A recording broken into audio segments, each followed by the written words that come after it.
한번 따라해 보겠습니다. 예수님을 위한 잔치. 네. 오늘 말씀은요, 마리아가 예수님께 이렇게 향유 옥합을 깨뜨려서 붓고 또 머리털로 이렇게 씻은 너무 유명한 말씀이죠. 마태복음 26장에도 그리고 마가복음 14장에도 나오고 누가복음에도 또 비슷한 이야기가 또 하나 나옵니다. 많은 목사님들이 이 향유 옥합을 깨뜨린 마리아의 헌신에 대해서 아주 많이 강조를 하는 그런 설교를 했죠. 그리고 저도 돌아보니까 얼마 전에 마태복음 26장을 통해서 설교를 같은 내용으로 한 적이 있습니다. 향유 옥합을 깨뜨려 예수님께 부은 이 마리아의 헌신에 대해서는 마태와 이 마가가 오늘 요한복음보다도 훨씬 더 자세하게 이렇게 묘사합니다. 그런데 이 마가와 마태 두 복음서가 그녀의 헌신과 그 헌신에 담긴 의미에 대해서는 아주 자세히 말하는 데 비해서 그녀가 누구인지 그 이름은 그저 한 여자라고 감추고 있어요. 그래서 우리는 오늘 요한복음을 통해서 비로소 향유 옥합을 깨뜨린 그 여자가 베다니라는 동네에 살았던 마리아라는 것을 알게 되죠. 왜 다 이렇게 감추었을까요? 마가와 마태가 이 복음서를 기록할 당시에는 마르다와 마리아가 역시 살고 있었던 것 같아요. 대제사장과 이 유대 종교 지도자들이 나사로를 막 죽이려 한 것처럼 강력한 증인이었던 이 마리아와 마르다 자매도 죽이고 이렇게 해를 가할 수 있었던 그런 시기였기에 마태, 마가 그들은 모두 이 자매들을 보호하기 위해서 이름을 감춘 게 아닌가 이렇게. 그래도 사람들은 다 아니까 생각해 봅니다. 근데 그로부터 또 수십 년의 세월이 흘러서 이제 마르다도 마리아도 다 세상을 떠나지요. 그리고 이제 마지막 남은 제자 요한이 안심하고 이 사건에 나온 그 인물이 향유 옥합을 깨뜨린 자매가 누구인지를 이제 성도들에게 자세히 알려주는 것이죠. 그런데 이 마가, 마태가 향유 옥합을 깨뜨린 이 마리아의 헌신과 그 의미에 대해서 이미 자세히 알려주었기 때문에 오늘 요한은 그 여자가 마리아라고 이렇게 또 그 행동에 대해서 짧은, 너무도 어떻게 보면 짧은 한 줄의 묘사로 그리고 그냥 마치고 넘어갑니다. 그렇다고 오늘 마리아의 헌신이 절대 가벼운 것은 아니죠. 이미 초대교회 성도들이 마가, 마태를 통해서 이 향유 옥합을 깨뜨린 마리아의 헌신이 얼마나 귀한지를 다 알고 있었기에 간단하게 넘어간 것이죠. 그래서 저도 오늘은 이 마리아의 헌신과는 조금 다른 관점, 요한이 이 복음을 다시 기록할 당시에 중요한 문제였던 이 교회라는 관점에서 설교를 준비했어요. 지난주 요한복음 11장을 통해서 제가 교회를 무엇이라고 이렇게 말씀드렸나요? 예수님의 말씀을 듣고 마르다와 함께 무덤을 막고 있었던 그 돌을 옮긴 사람들, 그들이 바로 교회요, 목장이라는 말을 했습니다. 예루살렘 옆 작은 동네 베다니, 그곳의 사람들은 돈도 없고 지식도 작고 뭐 하나 내세울 것 없는 사람들이지만 그들이 예수님의 말씀을 순종해서 무거운 돌을 옮겼을 때 그곳에서 세상이 깜짝 놀랄 만한 죽은 나사로가 다시 살아나는 기적이 일어났죠. 그들이 바로 예수님의 제자들이었고 그들이 바로 교회 되었어요. 그리고 오늘 요한은 계속해서 우리에게 말하는 거예요. 예수님의 제자는, 예수님의 몸된 교회는 예수님을 위해서 잔치를 여는 사람들이라고. 12장 1절부터 우리 다시 한번 볼게요. 이곳은 예수께서 죽은 자 가운데서 살리신 나사로가 있는 곳이라. 요한은요, 예수님을 위한 잔치가 언제 어디서 있었는지를 다시 한번 분명하게 말해줍니다. 언제 있었다고요? 6월절 엿새 전에. 어디서 있었다니고요? 베다니에서 예수님을 위한 잔치가 있었어요. 마태와 마가복음에는 이 마리아가 향유옥을 깨뜨려서 부은 이 사건이 6월절 이틀 전에 있었던 것처럼 이렇게 묘사되어 있어요. 그렇게 편집되어서 그런지 그렇게 느껴져요. 그런데 실제로는 그렇지 않았다는 거예요. 그래서 요한이 훗날 이 사건을 다시 기록하면서 이 사건은 유월절 이틀 전이 아니라 유월절 엿새 전에 있었던 일임을 분명히 알려주는 거예요. 12절에 보니까 그 이튿날이라고 예수님이 예루살렘에 입성하셨다고 한 번 더 요한은 분명하게 그 날짜를 이렇게 이야기합니다. 그러니까 오늘 예수님이 예루살렘에 입성한 날이 주일이잖아요. 우리가 종료주일.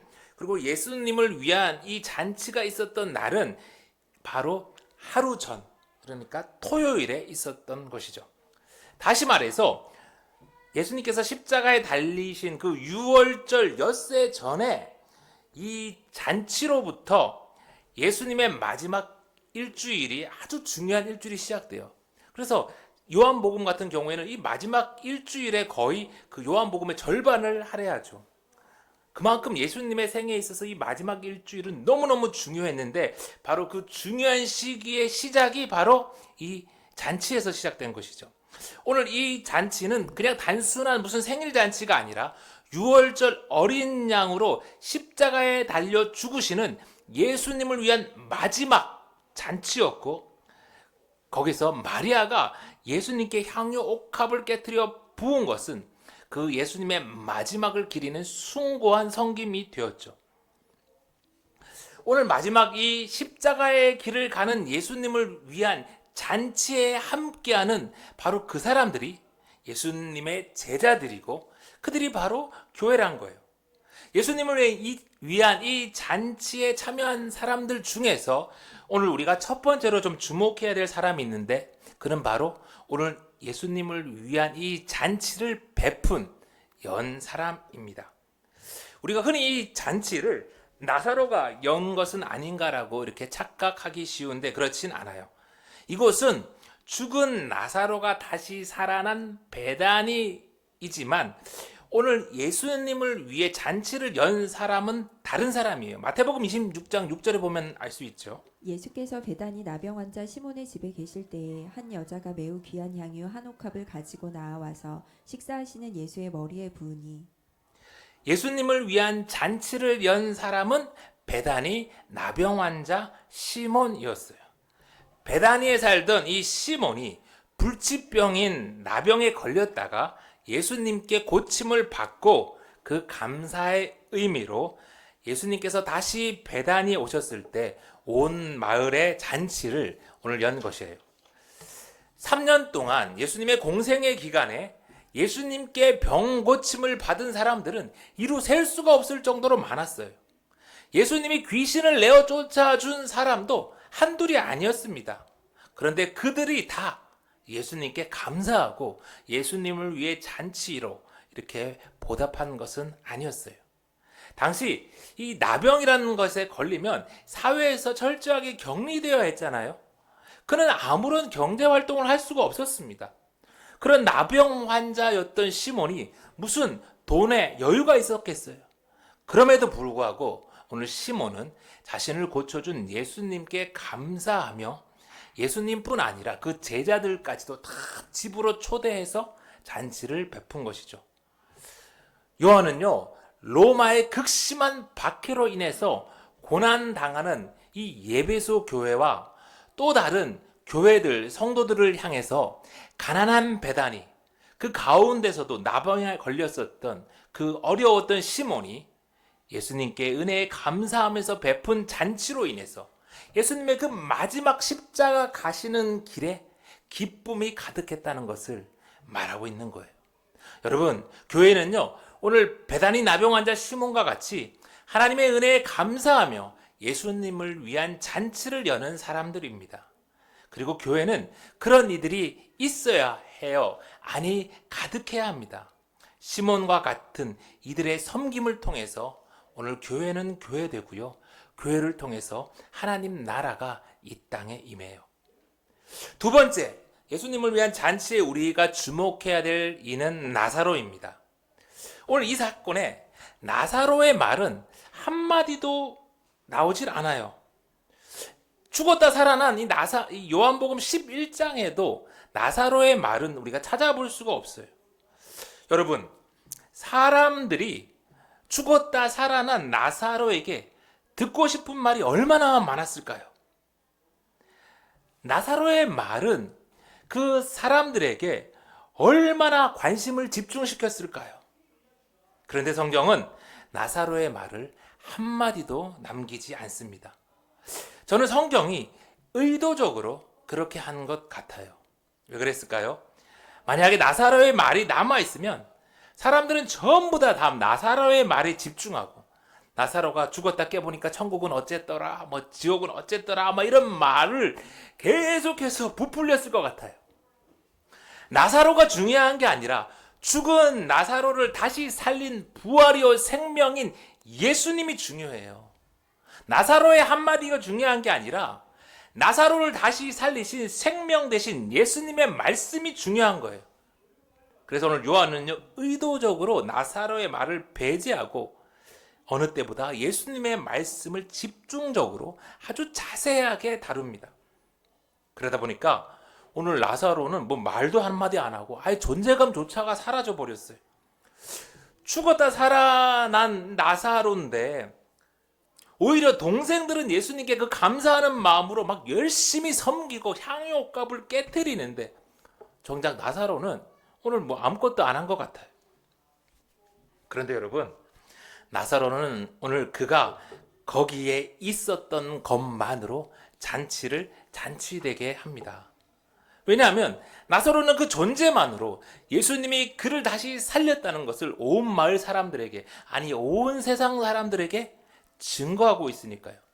그를 통해서 이 마을 잔치는 그저 흔한 생일 잔치가 아니라 죽은 자를 다시 살린 부활이요 생명 대신 예수님을 위한 잔치가 된 거예요.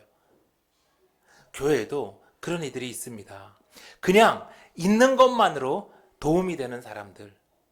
마르다처럼 부지런히 섬기지는 못하지만, 마리아처럼 향유 옥합을 깨뜨리지 못하지만, 그저 그가 거기 있는 것만으로 잔치를 잔치되게 하고 교회를 교회되게 하는 일들이 있어요. 열심히 전도 잔치를 준비했는데 초대한 사람이 한 명도 안 오면 그보다 속상할 때가 어디 있습니까? 그런 날은 누가 최고의 손님이죠? 그 잔치에 와준 사람, 그 한 사람이 너무너무 고맙고 그 한 사람이 잔치를 잔치되게, 교회를 교회되게 합니다.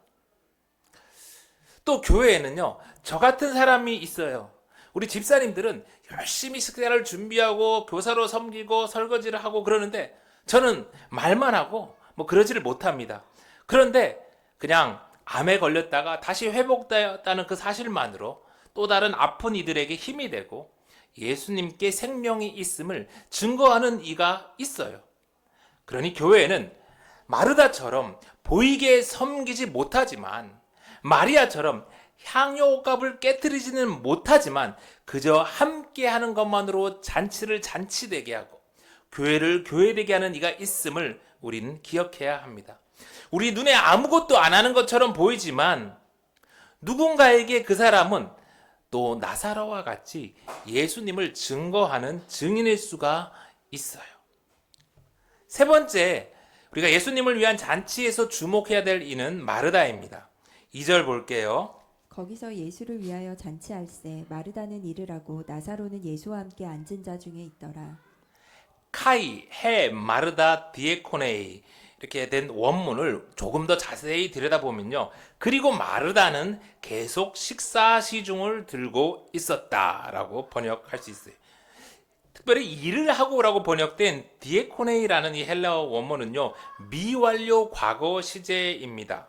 다시 말해서 마르다가 쉬지 않고 계속 예수님의 시중을 들고 있었다는 말이에요. 마르다는 평소에도 부지런히 손님 접대하기를 참 힘썼지만 오늘은 어땠겠어요? 예수님이 죽었다가 그 오빠를 다시 살려주었으니 얼마나 감사하고 더 열심히 일했겠어요. 그래서 요한은 오늘 이 마르다가 디에코네이, 계속해서 예수님을 위해서 옆에서 지속적으로 섬기고 있었다라고 강조해요. 디모데전서 3장 10절에 보면요, 이에 이 사람들을 먼저 시험하여 보고 그 외에 책망할 것이 없으면 집사의 직분을 맡게 할 것이요. 바울은 디모데에게 교회의 집사로 세울 자들에 대해서 이렇게 말하는데, 여기 집사에 해당하는 말 디오코노스가 바로 오늘 마르다가 예수님 옆에서 섬기는 모습, 디에코네이라는 단어에서 나온 말이에요. 그러니까 집사는 어떤 사람이에요? 마르다처럼 예수님 옆에서 계속 부지런히 지속적으로 섬기는 사람인 거예요. 교회 등록한 지 1년 지났다고 이렇게 저절로 집사가 되는 게 아니란 거예요. 지난주 마르다의 그 모습 기억나시나요? 지친 몸과 마음에도 예수님께 달려 나아가고, 오빠가 죽은 지 나흘이나 지났지만 이제라도 구할 거는 주실 줄을 믿는 그 모습. 집에 홀로 울고 있는 마리아를 예수님께 데려오고, 예수님은 그리스도시요 하나님의 아들이라고 고백하는 모습. 예수님의 말씀하실 때 무거운 돌까지 옮겨놓는 그런 마르다의 모습이 집사인 거예요. 예수님은 그런 마르다의 죽은 오빠 나사로를 다시 살려주셨고, 또 마르다는 그 은혜에 감사하며 계속해서 지속적으로 예수님 옆에서 섬기는 그 모습이 바로 집사의 모습이고, 이런 집사를 통하여 예수님을 위한 잔치가 열리고 교회는 교회되어요. 우리 교회에도 마르다와 같이 크신 하나님의 은혜를 누리고 그 은혜에 감사하고 계속해서 부지런히 섬기는 집사님들이 가득하기를 소망해요. 네 번째, 오늘 예수님을 위한 이 잔치에 주목할 이는 마리아였어요. 3절, 마리아는 지극히 비싼 향유 곧 순전한 나드 한 근을 가져다가 예수의 발에 붓고 자기 머리털로 그의 발을 닦으니 향유 냄새가 집에 가득하더라. 이날 나병 환자 시몬의 집에서 이 열린 예수님을 위한 잔치는 죽었다 다시 살아난 나사로까지 합류해서 그야말로 기쁨이 가득한 축제였을 겁니다. 제자들은 야, 이제 3년간의 고생이 다 끝났고 코앞에 보이는 예루살렘을 보면서 이제 죽은 나사로를 앞세워서 들어가서 이제 거기서 내가 새로운 나라가 서면 한자리 할 그런 기대 속에서 한참 들떠 있을 거예요. 포도주를 막 기쁘게 마시며.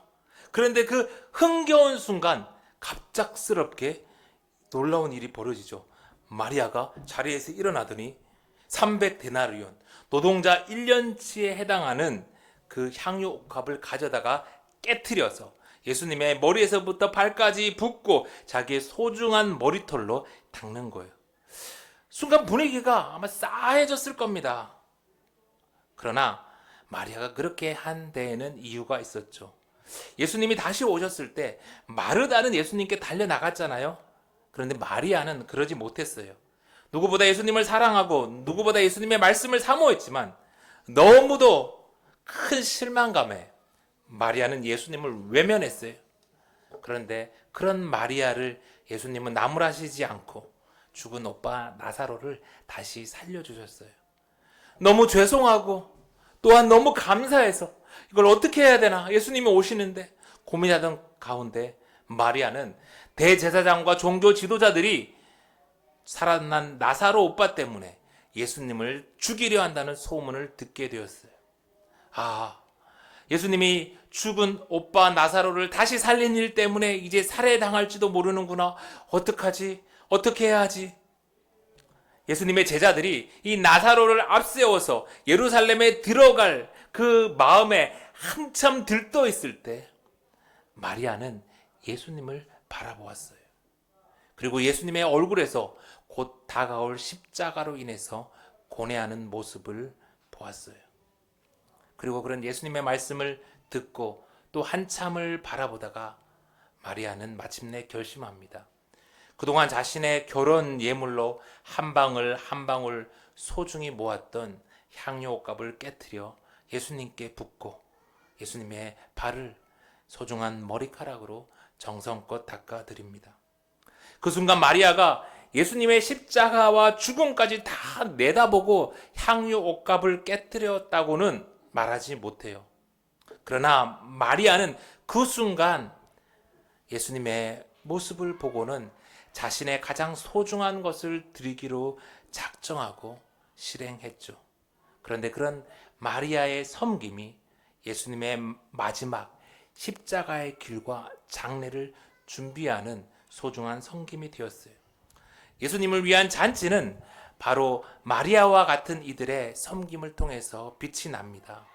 사람들이 예수님 옆에서 한자리하고 예수님을 이용해서 대박이 나기를 꿈꾸고 그렇게 들떠 있을 때 예수님의 얼굴을 주목하고 예수님이 바라보는 곳을 함께 바라보는 이들을 통해서 하나님의 나라가 이 땅에 임합니다. 하나님의 계획을 다 알지는 못하지만 성령 하나님께서 감동을 주실 때 자신의 향유 옥합을 주님께 드린 그런 사람들을 통해서 예수 생명 교회는 오늘 여기까지 올 수 있었어요. 이제 마지막으로 예수님을 위한 잔치에 주목해야 할 한 사람이 있어요. 4절입니다. 제자 중 하나로서 예수를 잡아줄 가룟 유다가 말하되 이 향유를 어찌하여 300데나리온에 팔아 가난한 자들에게 주지 아니하였느냐 하니 이렇게 말함은 가난한 자들을 생각함이 아니요 그는 도둑이라 돈깨를 맞고 거기 넣는 것을 훔쳐가미러라. 오늘 요한은요, 향유 옥합을 부은 마리아에 대해서는 단 한 줄로 묘사하고 이제 그칩니다. 그런데 그에 반해서 가룟 유다에 대해서는 3줄에 걸쳐서 아주 자세히 묘사합니다. 가룟 유다는 예수님을 판자고 또 그렇게 한 것은 가난한 자들을 생각하기 때문이 아니라 그가 도둑이어서 돈계를 맡고 있다가 훔쳐가기 위함이었다고 아주 그냥 끝장을 내버립니다. 여러분, 요한은 가룟 유다에 대해서 왜 이렇게까지 부정적으로 묘사할까요? 요한이 인생의 마지막을 보냈던 에베소 교회는 로마로부터 많은 핍박을 받고 있었습니다.